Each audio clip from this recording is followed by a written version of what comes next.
Amora, Zara, and Fumi were childhood besties who grew up in a small town where life was tough but simple. Every evening, they scrolled through Instagram, admiring Lagos girls who wore designer clothes, drove flashy cars, and lived in apartments that looked like palaces.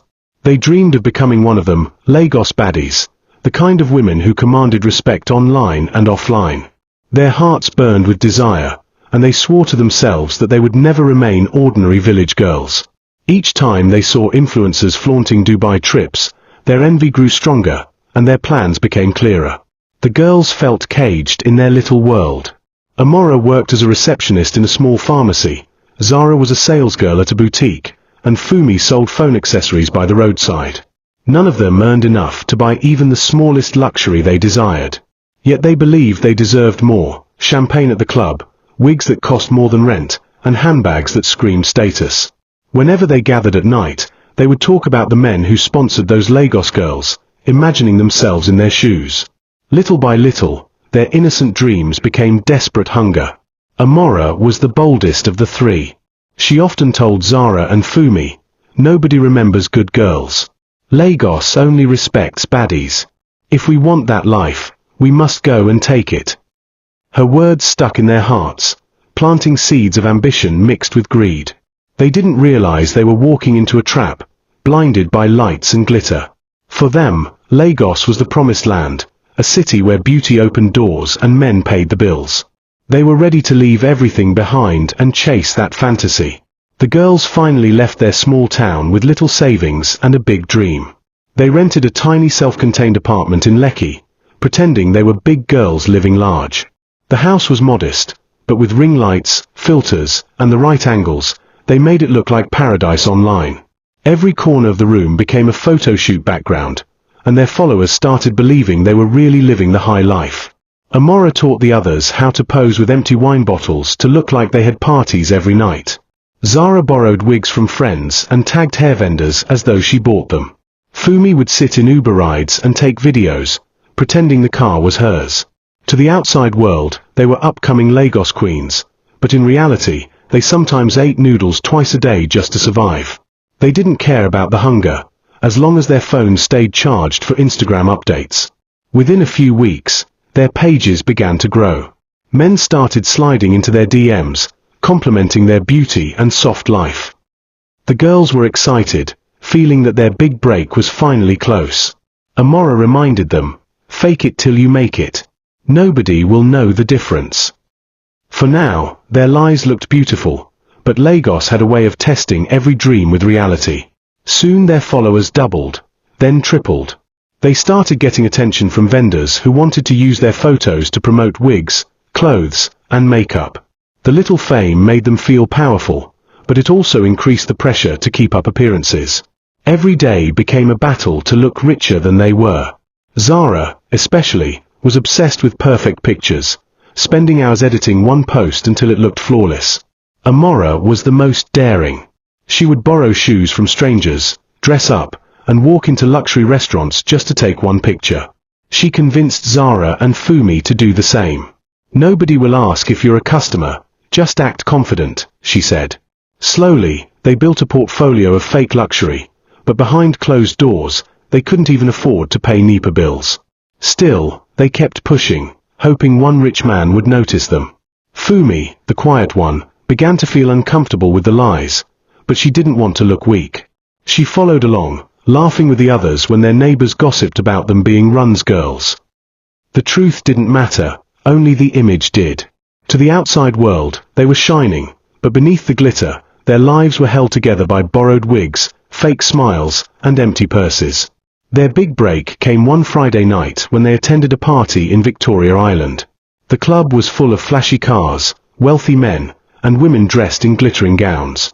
Amora had managed to convince a makeup artist to glam them up for free, promising to tag her on Instagram. When they entered the club, heads turned.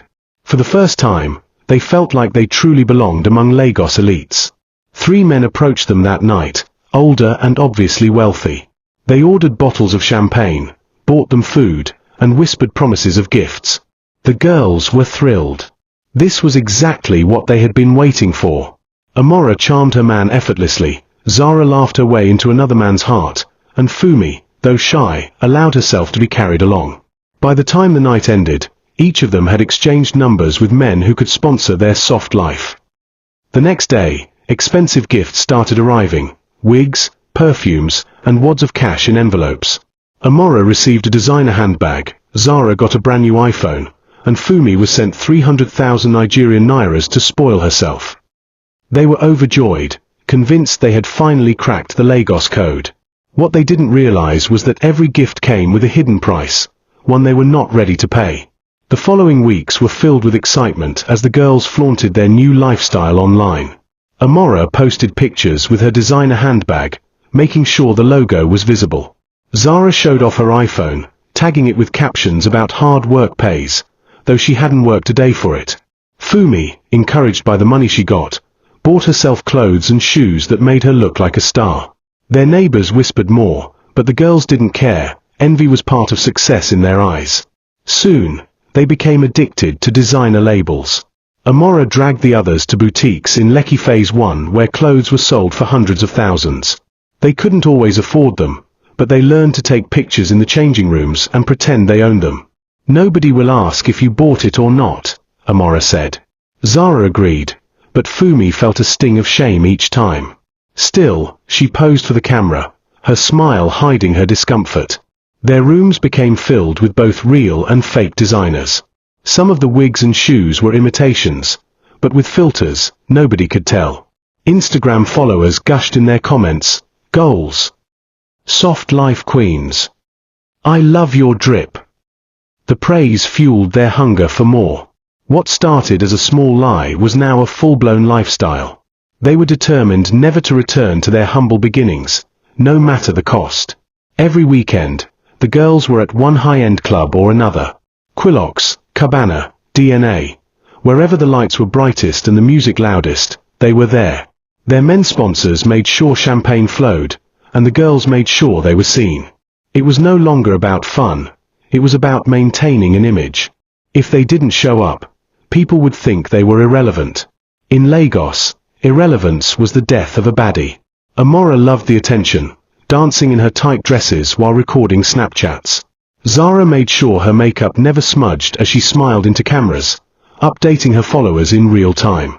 Fumi sat quietly most nights, sipping drinks and trying not to think too much. She wasn't as carefree as the others, but she had already chosen this path. Whenever she thought of leaving, Amora's words echoed, "Nobody remembers good girls." By the end of each night, their phones were filled with videos and selfies that would keep their followers busy all week. Yet, beneath the glow of the lights, their reality was fragile. Sometimes they went home with empty stomachs, sometimes they fought over whose sponsor was more generous. But when morning came, they always wore smiles and captions that read, "Lagos nights, only for queens." Their fame spread quickly. Influencers started following them back, and vendors begged them to wear their products. The girls became small celebrities, walking into places with an aura of importance. But with fame came enemies. Other Lagos baddies saw them as competition and started digging for their secrets. In a city like Lagos, every glittering stone had cracks underneath, and people were always waiting to expose them. Amora was the first to notice the stares. Some girls at the club whispered and pointed, mocking her handbag, claiming it was fake. Zara once overheard someone call them local girls acting rich. Fumi even received a DM warning her to stay away from someone's husband. The cracks in their world were beginning to show, but the girls ignored them, convinced they could outshine the noise. Instead of slowing down, they went harder. They posted more, partied louder, and dressed bolder. They told themselves envy was proof they were winning. But in truth, each whisper chipped away at their confidence. Lagos didn't forgive pretenders for long, and the eyes watching them were sharper than they imagined. The men who sponsored them began to demand more. At first, it was just dinners and outings, but soon the requests became controlling. Amora's man, a real estate mogul, told her to stop talking to other men. Zara's sponsor wanted her to quit Instagram modeling and focus on him. Fumi's married politician started calling at odd hours, expecting her to obey. What once felt like blessings now looked like chains tightening around their necks. Amora brushed it off. She believed power came from keeping a man hooked, even if it meant giving up her freedom. Zara, however, struggled with the rules. She had always dreamed of being a famous influencer, not a man's hidden girlfriend. Fumi was terrified. The politician's wife had already called her once, warning her to stay away. She feared for her safety, but the money was too sweet to let go. Late at night, the girls would sit in their room and talk about their struggles. Amora would laugh and say, "These men need us more than we need them." But deep inside, they all knew the truth. They were trapped. Their soft life came with hard consequences, and each day, the price grew heavier. Zara finally caught her big break. A popular Lagos fashion brand reposted one of her pictures, and within days, she gained thousands of followers. She was invited to model for a photo shoot, and soon brands were offering her money to promote their clothes. For the first time, she felt she didn't need to depend entirely on a man. Her confidence grew, and she began to see herself as a true influencer. Amora and Fumi supported her, but jealousy also crept in. Amora, who was always the leader, didn't like that Zara was getting more attention. Fumi admired Zara's success but worried it would make her take more risks. As Zara's star rose, she became more independent, and her sponsor didn't like it. He threatened to cut her off if she kept showing herself online, but Zara refused to stop. The conflict between her freedom and her sponsor's control became a ticking time bomb.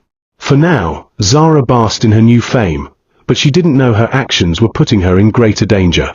Lagos could make you a star overnight, but it could also drag you down the very next day. Fumi's life took a darker turn. Her politician lover became more possessive, and she couldn't escape easily. He showered her with money and gifts, but each came with demands. He wanted her at his hotel rooms, his secret apartments, and even on trips out of Lagos. She felt suffocated, but the thought of losing 500,000 Nigerian nairas monthly scared her even more. Poverty was her biggest fear, and he knew it.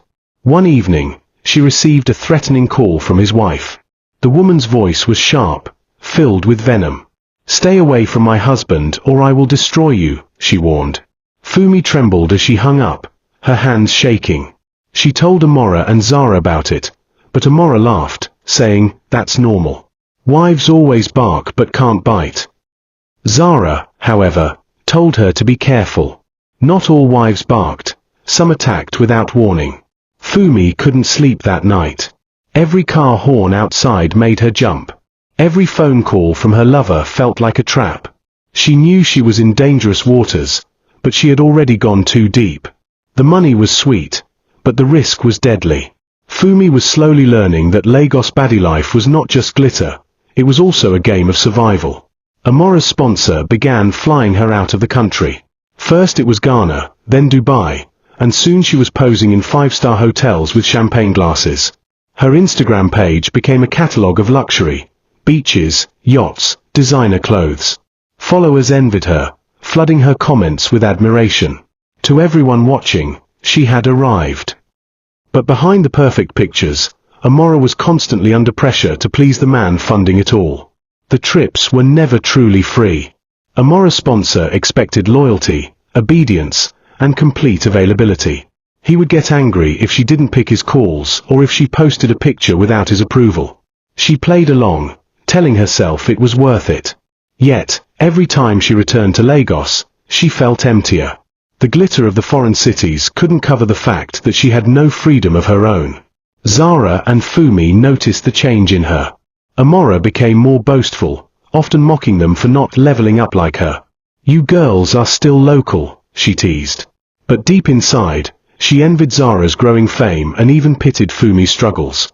She masked her fear with arrogance, refusing to admit that her luxury trips came at a painful cost.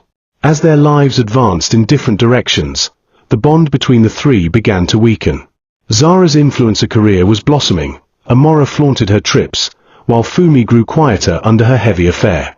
Instead of supporting each other, envy and pride began to creep in. Small arguments over clothes, makeup, or who had the better man turned into long silent treatments. Amora accused Zara of forming celebrity because of her growing fan base. Zara snapped back that at least she wasn't depending on one old man to survive. Fumi tried to mediate but was often ignored, as though her problems weren't important enough. The unity that once gave them strength was fading fast. Their dreams of being queens together were now turning into a silent competition. The cracks widened when Amora traveled again without telling the others, leaving Zara to pay their light bill alone. Fumi, meanwhile, was constantly distracted by her politicians' demands. The trust between them thinned, and though they smiled online for pictures, their friendship was under attack. In Lagos, survival often came before loyalty, and their bond was no exception. It didn't take long for people to start digging into their lives. A popular gossip blog posted a blurry picture of Fumi entering a hotel with the politician. The caption hinted at a scandal, and though her face wasn't fully clear, those who knew her recognized her instantly. Fumi panicked, begging Amora and Zara to help her report the post, but the damage was already done. Rumors spread like wildfire. Amora also faced exposure when one of her Dubai sponsor's friends leaked a video of her at a party. The video showed her dancing suggestively, surrounded by men. Though it wasn't explicit, it raised questions. Is this what she does on her trips? People whispered. Zara too faced trolls who accused her of using sugar daddies to grow her fame. Though she denied it, the shade stuck. For the first time, the girls realized that the Lagos baddie lifestyle wasn't just about glamour. It came with vultures waiting to tear them apart. Their secrets were no longer safe, and their online image was under threat. The walls were closing in, but they didn't know how to stop the storm. The scandal with Fumi grew worse. The politician's wife confronted her physically, showing up at the boutique where Fumi often shopped. She slapped her in front of everyone, shouting, "Thief! Husband snatcher!" Videos of the fight went viral within hours, and Fumi became a trending topic online. People mocked her, calling her shameless. Her Instagram followers dropped, and brands quietly stopped contacting her. Fumi was devastated. She cried for days, refusing to leave the apartment. The politician didn't defend her either. Instead, he blocked her number and disappeared. The money stopped, and so did the gifts. She was left alone, broke, and disgraced. Amora mocked her behind her back, saying, "That's what happens when you can't play the game well." Zara, though sympathetic, was too busy with her own rising fame to console her. Fumi began to spiral. Her parents heard about the scandal, and her mother called, weeping with disappointment. Neighbors in their hometown whispered about her shame. The glitter of Lagos had turned into ashes in her mouth. Fumi realized she had paid too high a price for temporary luxury, but it was too late to erase her mistakes. Zara's own downfall came soon after. One morning, she woke up to find her private pictures trending online. Someone had leaked her nudes, and the internet was merciless. Trolls mocked her, brands cancelled contracts, and her page became a war zone of insults. She cried endlessly, denying the pictures were hers, but the resemblance was undeniable. Her influencer career was shattered in a day. Her sponsor, angry at the exposure, also abandoned her. "I told you to stop showing yourself everywhere," he yelled before cutting her off. Zara was left to face the shame alone. Even friends who once praised her online went silent. The fame she had worked for turned against her, and she realized the same followers who built her up could tear her down. Zara tried to fight back, making videos explaining that the pictures were old, but nobody cared. The damage was permanent. She withdrew from social media, ashamed and broken. The dream that once seemed so sweet had become her nightmare. Lagos had given her fame but stolen her dignity. While Zara and Fumi were crumbling, Amora still thought she was untouchable. She traveled to Dubai again with her sponsor, posting pictures of expensive dinners and yachts.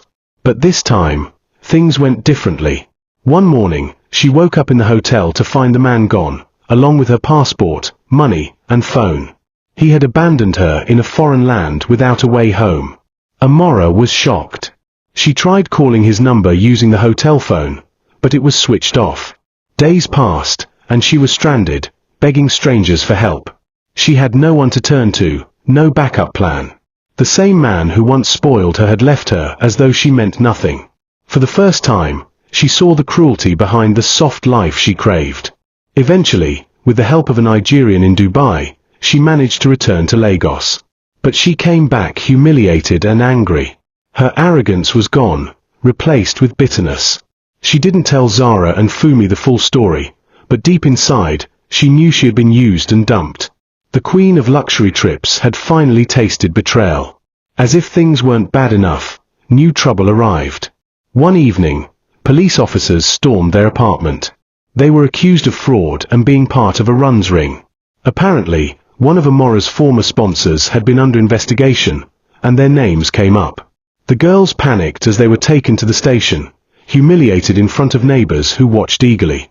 At the station, they were questioned for hours. Phones were seized, and they were treated like criminals. Amora tried to act tough, but fear showed in her eyes. Zara wept uncontrollably, while Fumi sat numb, regretting every decision that led her here. Though they were eventually released on bail, the stigma remained. People around Lekki now looked at them with suspicion and disgust. The incident made headlines on gossip blogs, Instagram baddies caught in fraud case. Even though nothing was proven, the story spread widely. Their reputations were destroyed, and doors that once opened for them slammed shut. For the first time, they began to see how far they had fallen. News traveled quickly to their families back home. Amora's father called, shouting about how she had disgraced the family name. Zara's mother cried endlessly, saying her daughter had brought shame to their Christian home. Fumi's relatives openly mocked her, asking if Lagos baddie life was worth destroying her future. The pain of family disappointment cut deeper than the insults from strangers. The girls couldn't bear to go home. Their parents' anger and neighbors' gossip became too much. Calls from old friends were no longer friendly, they were filled with pity or mockery. People who once admired them now used them as examples of bad girls who failed. The image they built so carefully had become their own prison. At night, the girls sat together in silence, their faces pale from stress. The laughter, confidence, and energy that once defined them were gone. All they had left was regret. They realized too late that the Lagos dream they chased had destroyed their peace, their dignity, and their family's pride. The girls began searching for ways to escape their problems. Amora suggested they move to another city, maybe Abuja or Port Harcourt, to start fresh. Zara thought of deleting all her social media and finding a quiet job. Fumi considered going abroad for studies, but she had no money or sponsor left. Each idea sounded good, but none was realistic. They were trapped by their past actions. Without sponsors, their finances dried up quickly. Rent became a struggle, and the landlord threatened to evict them. They sold some of their designer items, some real, some fake, just to survive. The very things they once flaunted proudly became items of desperation. It was a painful fall from grace, and it humbled them bitterly. Still, they held on to a small hope that somehow things would get better. But Lagos was not forgiving. Every time they tried to find new opportunities, their names and scandals followed them. It seemed their fate was sealed, and no escape was in sight. The breaking point came when Zara attempted to end her life. She felt completely hopeless after another brand rejected her because of her leaked scandal. One evening, she swallowed a handful of pills, hoping to sleep forever. Amora and Fumi found her in time and rushed her to the hospital, where she was saved. But the incident shook them all deeply. For the first time, they realized how far they had fallen. This was no longer about fame or luxury, it was about survival and mental health. Zara cried in the hospital bed, saying she wished she had never left their small town. Fumi admitted she sometimes wished she could turn back time. Amora stayed silent, but inside, guilt ate at her. They returned to their apartment, broken and fragile. The once vibrant baddies were now shadows of themselves. The lifestyle they had pursued so passionately had nearly cost them everything, including their lives.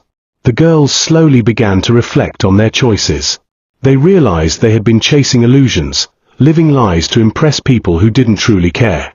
The men who once spoiled them had moved on, the followers who once praised them had turned to mockery, and the friends they envied were nowhere to be found. All they had left was each other and the scars of their mistakes. Amora finally admitted, "I thought money and trips would make me happy. But now I see, I was only selling myself piece by piece." Zara said softly, "I wanted fame so badly, but I ended up destroying myself for strangers online." Fumi added, tears in her eyes, "I feared poverty more than anything, but look where chasing wealth has brought me." Their words echoed in the small apartment like a confession. For the first time in years, they talked honestly about going back to school, learning trades, or finding honest work. They knew it wouldn't be easy, but they wanted to rebuild. Lagos had taught them harsh lessons, and they were finally ready to face reality. Life never returned to what it once was for Amora, Zara, and Fumi. Though they tried to rebuild, the stains of their past lingered. Some neighbors never forgot their scandals, and some employers turned them away. But slowly, they began to piece together a simpler, more honest life. It was painful, but it was real. The glittering world of Lagos baddies had cost them dearly. Amora lost her pride, Zara lost her fame, and Fumi lost her peace. Together, they had paid the ultimate price: shame, heartbreak, and wasted years. They often sat together and remembered the days when they thought Lagos would make them queens. Now they knew better. Their story became a silent warning to others who dreamed of shortcuts to wealth. The City of Lights had almost destroyed them, but it also taught them the most important truth: not everything that shines is gold. In chasing a fantasy, they had lost themselves. And that was the price they paid to be Lagos baddies.